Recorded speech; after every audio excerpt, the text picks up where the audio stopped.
running short of words right now, but I cannot afford this because I have to speak. Thank you so much for all the love, for all the warmth. Thank you for accepting me. Thank you very much.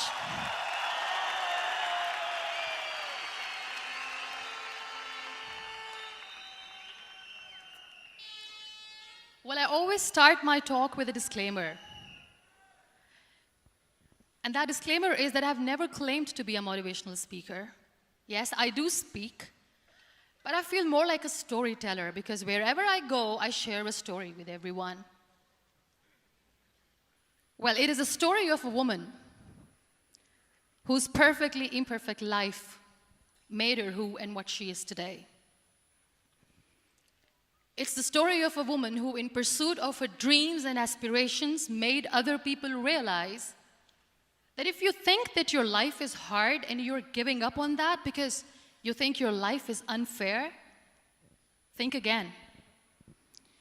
Because when you think that way, you are being unfair to your own self. It's the story of a woman who made people realize that sometimes problems are not too big. We are too small because we cannot handle them.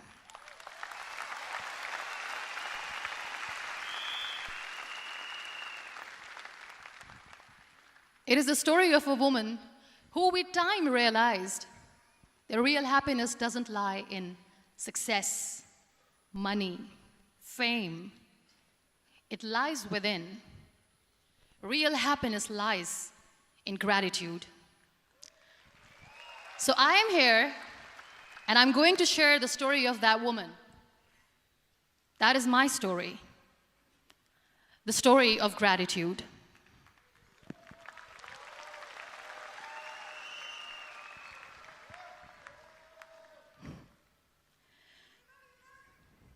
I love you too. I love you all.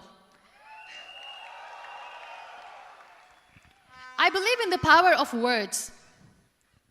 Many people speak before they think. But I know the value of words. The words can make you, break you, they can heal your soul, they can damage you forever. So I always try to use the positive words in my life wherever I go. They call it adversity, I call it opportunity. They call it weakness, I call it strength. They call me disabled, I call myself differently abled. They see my disability. They see my disability, I see my ability. There are some incidents that happen in your life, and those incidents are so strong that they change your DNA. Those incidents or accidents are so strong that they break you physically. They deform your body, but they transform your soul.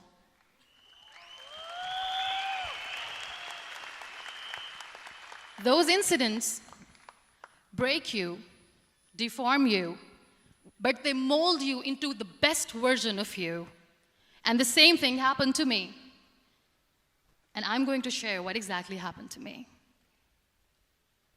I was 18 years old when I got married. And this thing I'm sharing for the very first time on an international level. I was 18 years old when I got married. I belonged to a very conservative family, a Baloch family, where good daughters never say no to their parents. My father wanted me to get married. And all I said was, if that makes you happy, I'll say yes. And of course, it was never a happy marriage. Just about after 2 years of getting married, about 9 years ago, I met a car accident. Somehow my husband fell asleep and the car fell in the ditch.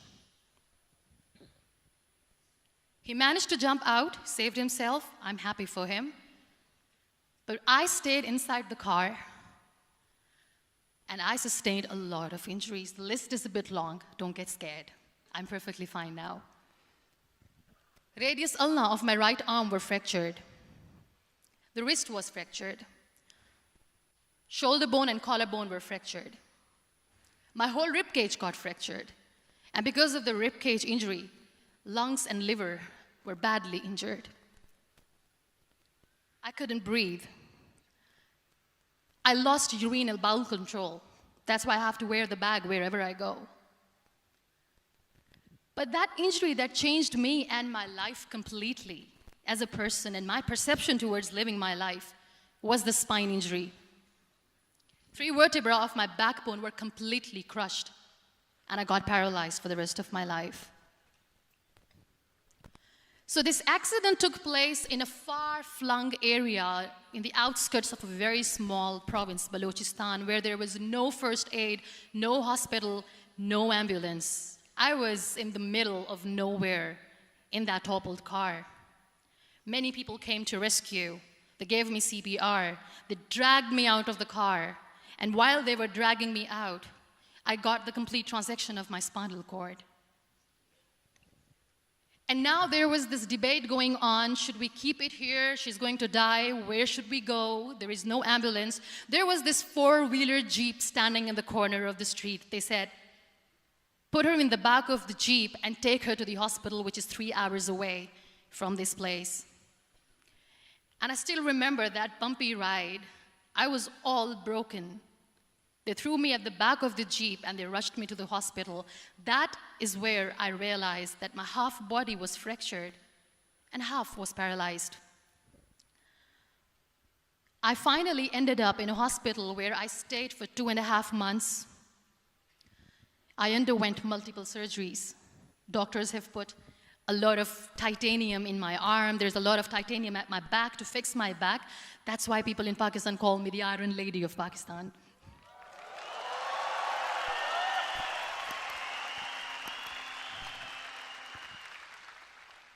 Sometimes I wonder how easy it is for me to describe all this all over again.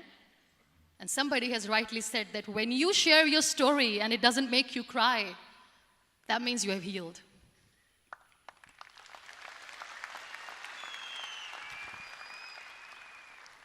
Those 2.5 months in the hospital were dreadful.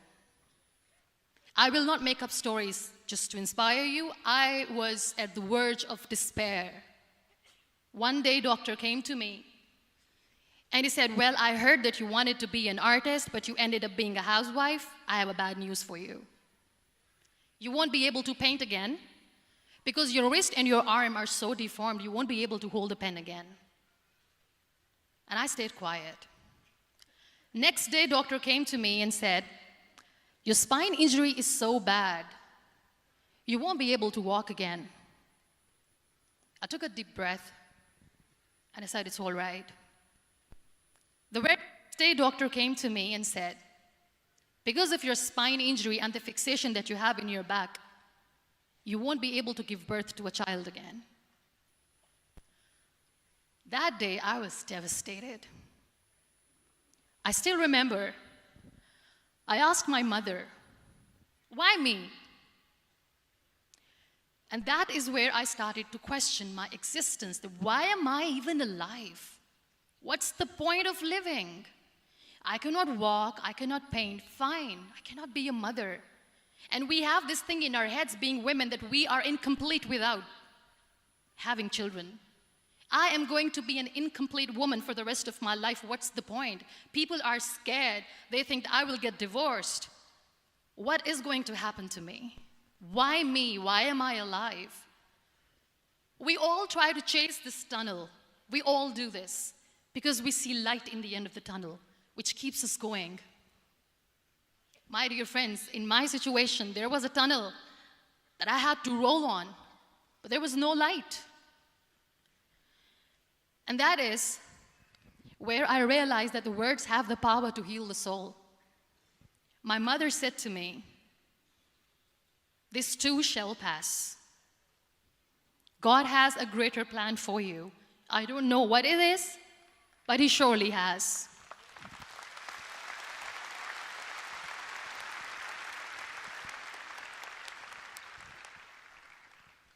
And in all that distress and grief, somehow or the other, those words were so magical that they kept me going.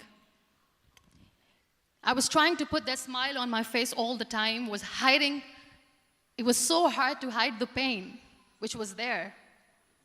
But all I knew was that if I will give up, my mother and my brothers will give up too. I cannot see them crying with me. So what kept me going was, one day I asked my brothers, I know I have a deformed hand, but I'm tired of looking at these white walls in the hospital and wearing these white scrubs. I'm getting tired of this. I want to add more colors to my life. I want to do something. Bring me some colors. Bring me some small canvas. I want to paint. So the very first painting I made was on my deathbed, where I painted for the very first time. It was not just an art piece or just my passion. It was my therapy. What an amazing therapy it was. Without uttering a single word, I could paint my heart out. I could share my story. People used to come and say, what lovely painting, so much color. Nobody could see the grief in it. Only I could. So that's how I spent 2.5 months in my hospital, crying, never complaining or whining, but painting. And then I was discharged, and I went back home. And I went back home, and I realized that I have developed a lot of pressure ulcers on my back and on my hip bone. I was unable to sit. There were a lot of infections in my body, a lot of allergies. So doctors wanted me to lie down on the bed straight for not 6 months, for not 1 year, for 2 years. I was bedridden, confined in that one room, looking outside the window, listening to the birds chirping, and thinking maybe there will be a time when we'll be going out with the family and enjoying the nature. That was the time where I realized how lucky people are, but they don't realize.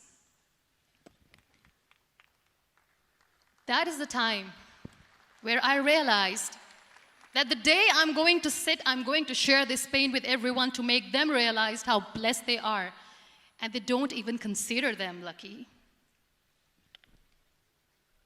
There are always turning points in your life. There was a rebirth day that I celebrated.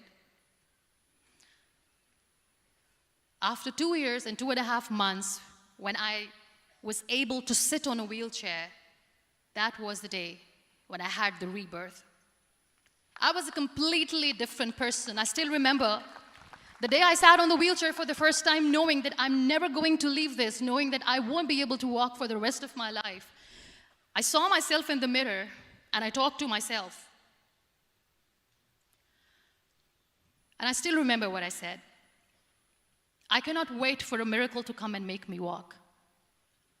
I cannot sit in the corner of the room crying, cribbing, and begging for mercy because nobody has time.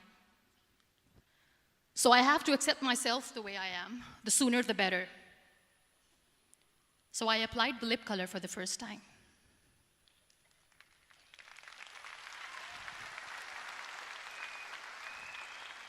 And I erased it. And I cried. And I said, what am I doing? A person on a wheelchair should not do this. What will people say? Clean it up. I put it again. This time I put it for myself. Because I wanted to feel perfect from within. And that day I decided that I'm going to live life for myself. I am not going to be that perfect person for someone. I am just going to take this moment and I will make it perfect for myself. And you know how it all began? That day I decided that I'm going to fight my fears. We all have fears. Fear of unknown, fear of known, fear of losing people, fear of losing health, money. We want to excel in career, we want to become famous, we want to get money. We are scared all the time. So I wrote down one by one all those fears, and I decided that I'm going to overcome these fears one at a time. You know what was my biggest fear? Divorce. I couldn't stand this word. I was trying to cling on to this person who didn't want me anymore, but I said no. I have to make it work. But the day I decided that this is nothing but my fear, I liberated myself by setting him free.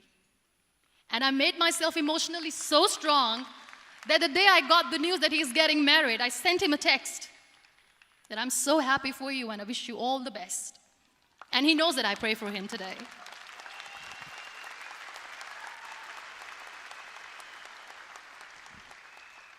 My biggest fear, number 2, was I won't be able to be a mother again. And that was quite devastating for me. But then I realized there are so many children in the world, all they want is acceptance. So there is no point of crying, just go and adopt one. And that's what I did.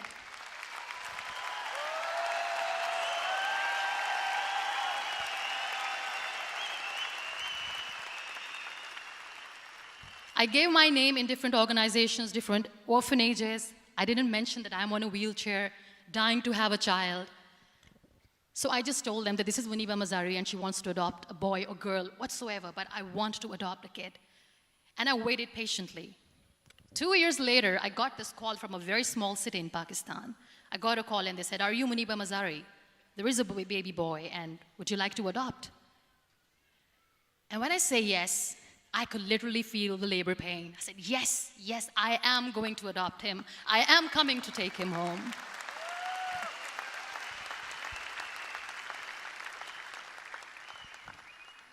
And when I reached there, the man was sitting and he was looking at me from head to toe.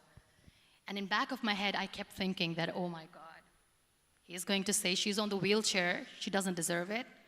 How is she going to take care of him? And I looked at him and I said, do not judge me because I'm on the wheelchair. But you know what he said? He said, I know you will be the best mother of this child. You both are lucky to have each other.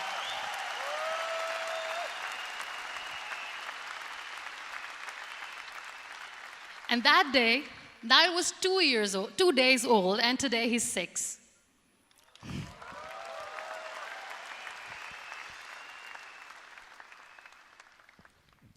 You'll be surprised to know another bigger fear that I had in me. It was facing people. I used to hide myself from people.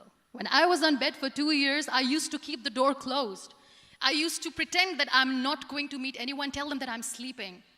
You know why? Because I couldn't stand that sympathy that they had for me. They used to treat me like a patient. When I used to smile, they used to look at me and say that, "You're smiling, are you okay?" I was tired of this question being asked, "Are you sick?" Well, a lady yesterday at the airport asked me, "Are you sick?" And I said, well, besides the spinal cord injury, I'm fine, I guess.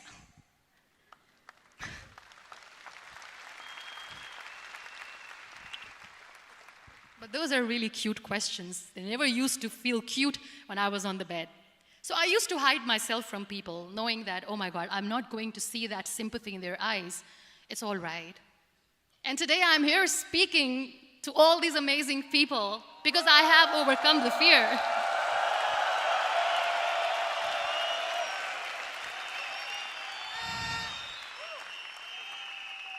You know, when you end up being on the wheelchair, what's the most painful thing?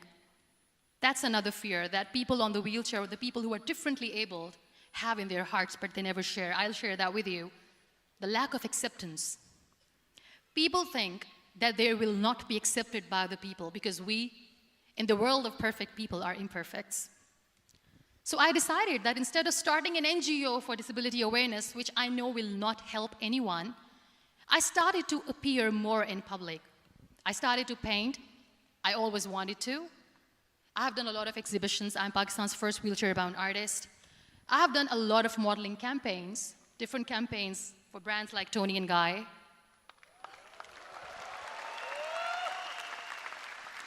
I have done some really funny, breaking the barriers kind of modeling. There was this one by the name Clown Town where I became a clown because I know that clowns have hearts too. And then I also decided that if I really want to make the difference, I am not going to let people use me for their polio campaigns where they will make you a victim and an emblem of misery and mercy and will say that, you know what, give polio drops to your children or they'll become like this girl. I decided that I'm going to join the national TV of Pakistan as an anchor person. And I've been doing a lot of shows for the last 3 years.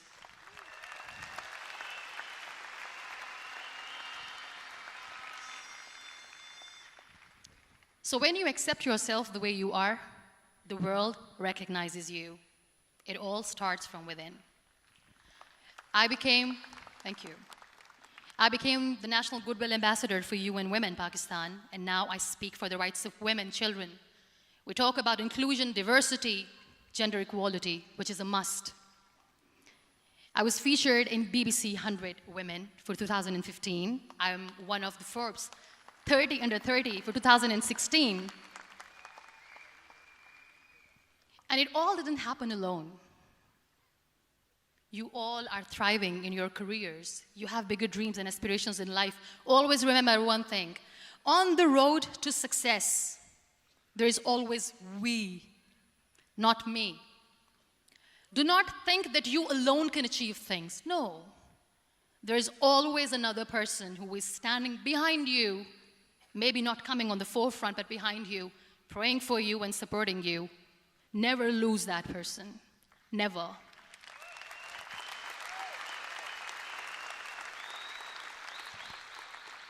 No matter how much I say that I couldn't find a hero, so I became one, I still want to recognize those 3 people in my life who literally changed my life completely, and I get inspiration from them every single day. Waleed Khan. Many people know about the terrorist attacks in Pakistan. We have lost many people. And I'm sharing this with a very heavy heart because we actually have lost a lot of people in this huge turmoil of terrorism. These people are barbarians. They do not see people. They're even worse than animals. They have killed people in mosques. They have killed people in churches, temples, even in schools. There was this terrorist attack in Army Public School, Peshawar, where these terrorists entered in an examination hall and they killed our children.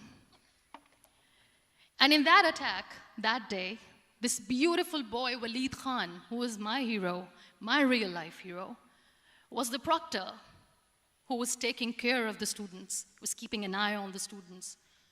Those barbarians shot him 3 times in the face, 5 times on his body, and he fell down. I was asked to give a talk in the school after a week of that terrorist attack. With a very heavy heart, I went there and I spoke. We sang a few national songs. I thought that maybe I've done my part, but deep inside, it was killing me. I could see children injured. I could see children sitting on the wheelchairs, looking at me, wondering, what next? What was our fault? Just because we were here to give examination, we have been shot. So many people, so many children lost their friends. Their classrooms were empty. The next day they went to the classroom. So this kid, Waleed Khan, I was asked that he is in a hospital right now, and you have to go and see him and motivate him and tell him that it's going to be okay. And when I saw Waleed Khan coming on the wheelchair for the first time in front of me, face was all deformed. His leg was fractured, his arm was fractured. He couldn't talk, he lost his teeth. He cannot sneeze, he cannot smell. He cannot eat. And I kept thinking, what should I say? That everything is going to be all right? No, nothing is all right. And while I was juggling with the words, what to say, what not to say, this beautiful child, Waleed Khan, came to me and he said, "Are you Muniba Mazari?" I said, "Yes." He said, "Baji, let's take a selfie."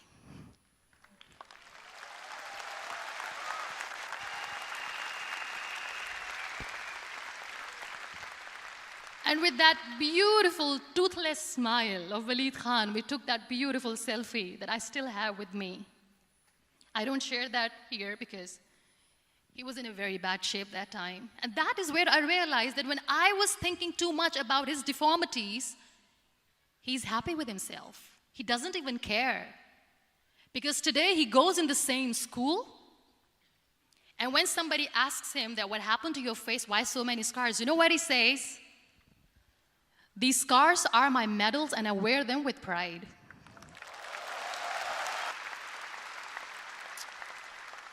And how beautifully he says the terrorists wanted me not to study. I am going to study. I will become a doctor one day.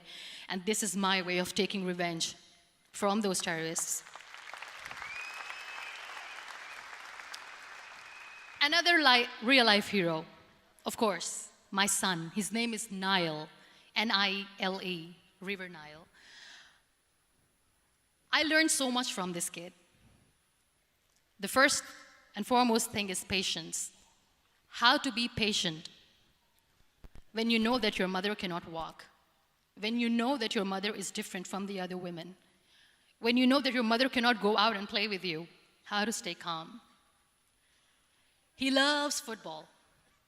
And when we got the very first football, he was 4 years old. He was super excited. I still remember he came in the room and he said, "Mom, let's play football." And he kept the ball in my feet. And he said, "Let's kick it." And that day I felt disabled. I said, "I cannot kick the ball." And I was down with the same face. He looked at me and he said, "Well, that's all right. Your legs are not working, but your hands do. Let's play catch the ball."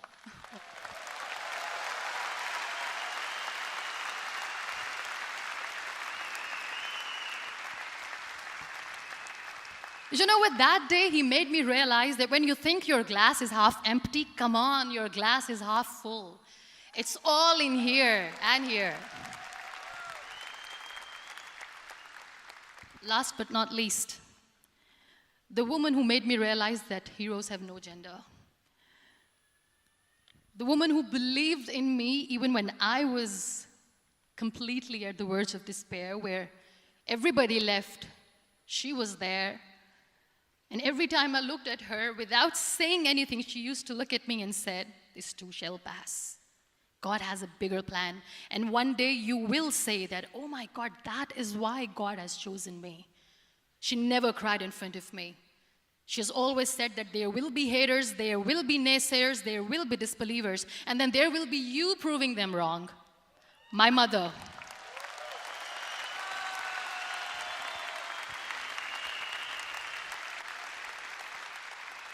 Whatever I am today, I'm nothing without her.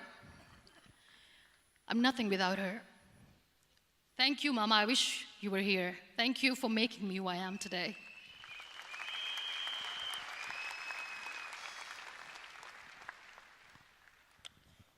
You know what? We human beings have a problem. Out of many problems, there is one more, and this is self-created one. We always expect ease from life. We have this amazing fantasy about life. This is how things should work. This is my plan. It should go as per my plan. If that doesn't happen, we give up.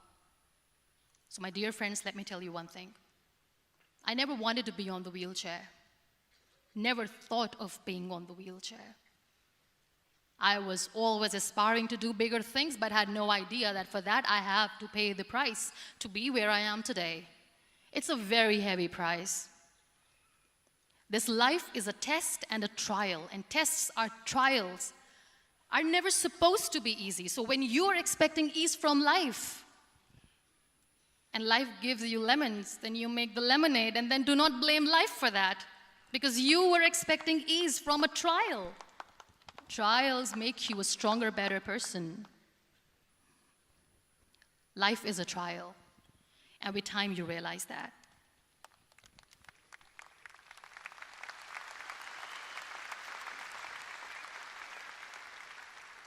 It is okay to be scared.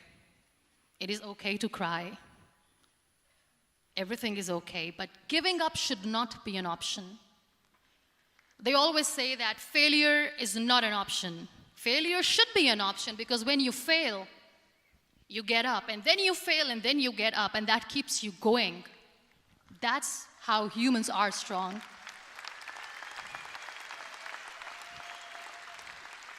Failure is an option, should be an option, but giving up is not. Never. We have this thing in minds. We call it perfection. We want everything perfect. We want ourselves to be perfect. There is this image in our head about everything. Perfect life, perfect relationships, perfect career, perfect amount of money that we need to earn no matter what. Nothing is perfect in this world.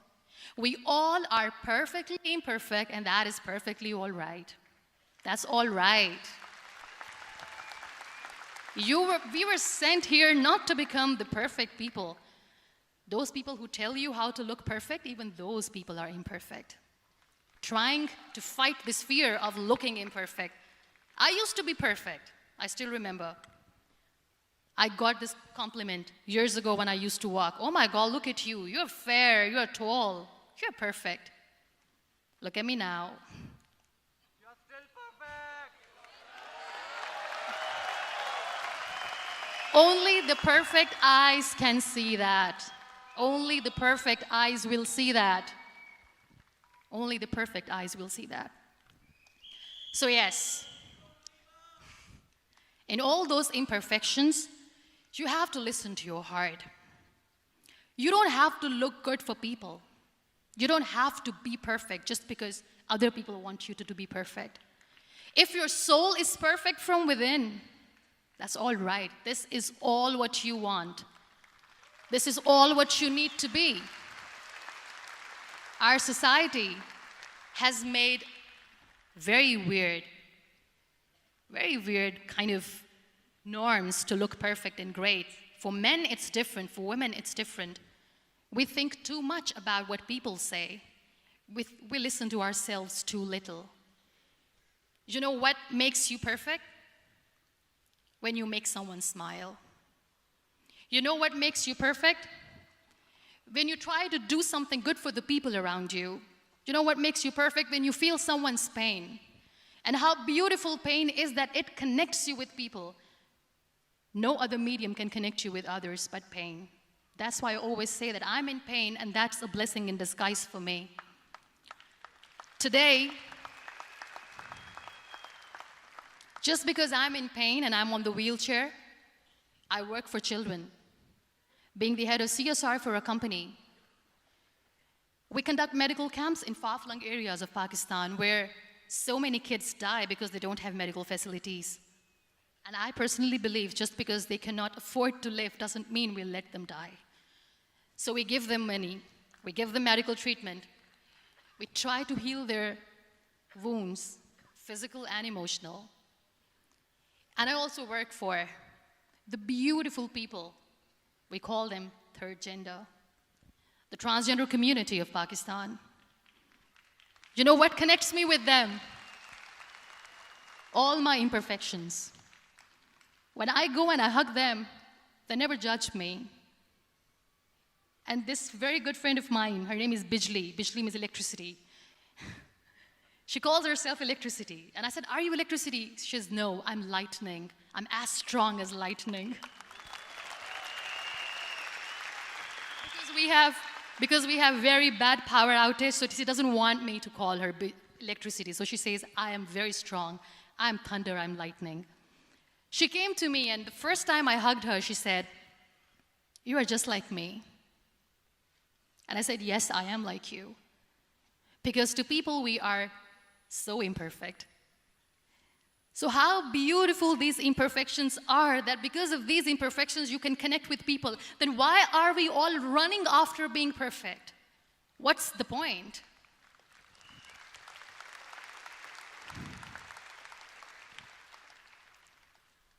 Every time I go in public, I always smile. There's always a big toothy smile on my face, and people ask me, don't you get tired of smiling all the time? What's the secret? I always say one thing, that I have stopped worrying about the things that I have lost, the people that I have lost. Things and people who were meant to be with me are with me. And sometimes, somebody's absence makes you a better person. Cherish their absence. It's always a blessing in disguise. I always say that people are so lucky they don't even realize. You must be thinking, okay, you're lucky in what sense? Well, the breath that you just took was a blessing. Embrace it.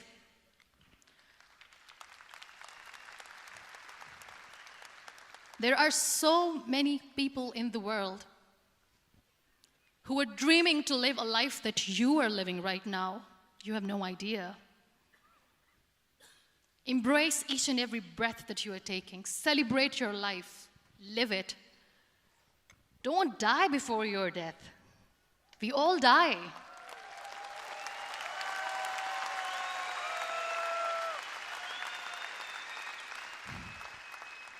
We live this one routine of a day for 75 years and we call it life. No, that's not life. If you're still thinking why you have been sent here, if you're still juggling with the concept of why you are here, you haven't lived yet. You work hard, you make money, you do it for yourself. That's not life. You go out, you seek for people who need your help, you make their lives better. You become that sponge which can absorb all the negativity, and you become that person who can emit beautiful, positive vibes. And when you realize that you have changed someone's life, and because of you, this person didn't give up, that is the day when you live. Always.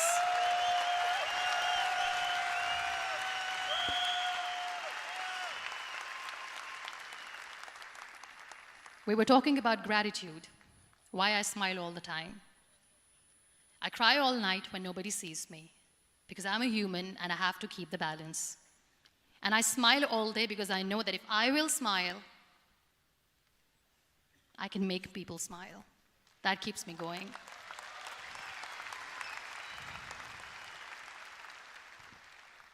Be grateful for what you have, and you will always, always end up having more.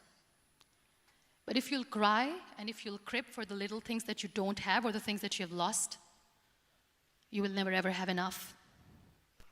Sometimes we are too busy thinking about the things that we don't have that we forget to cherish the blessings that we have. I'm not saying that I'm not healthy and that makes me unlucky, but yes, it is hard. It is hard when I say that I cannot walk. It is hard to say when I wear this bag. It hurts. But I have to keep going, because never giving up is the way to live, always.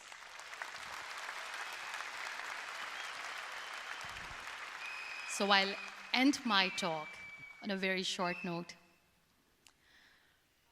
Live your life fully. Accept yourself the way you are. Be kind to yourself. Be kind to yourself. I'll repeat, be kind to yourself, and only then you can be kind to others. Love yourself and spread that love. Life will be hard. There will be turmoils, there will be trials, but that will only make you stronger. Never give up.